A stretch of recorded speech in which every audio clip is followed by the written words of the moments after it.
Audio Jungle.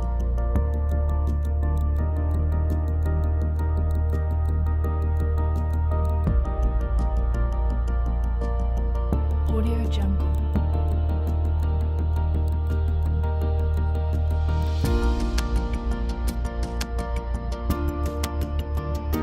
Audio Jungle. At this early stage in my career at Joseph Rowntree Foundation, I can see that this agenda has real momentum, real potential.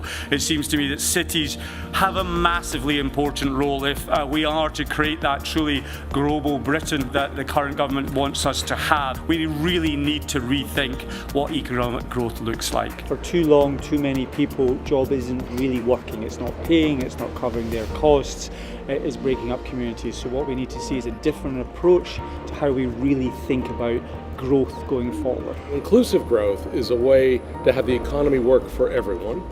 Better jobs, better wages, there's more political stability, there's more trust in institutions. So inclusive growth and reducing inequality is a fundamental thing which policymakers, politicians and indeed business have a role in.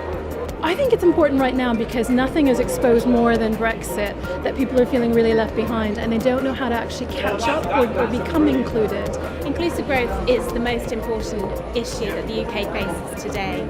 People feel disaffected, they don't feel connected to the economy or sometimes even to society or the way our politics operate.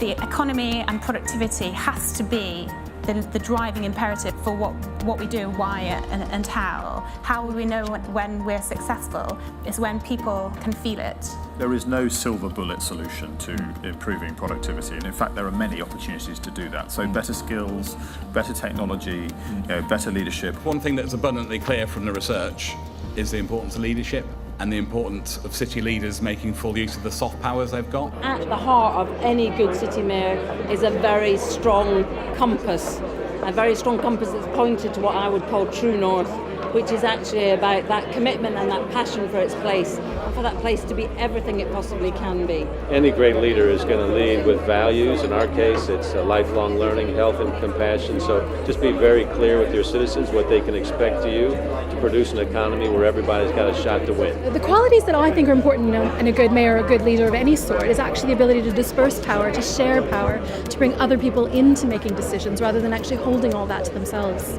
It's the ability to corral and convene stakeholders from across the city, not just the public sector, not just government agencies. So cities can be the champions of inclusive growth, but I guess the real takeaway for me is we need to work out how they can be more innovative in making it happen.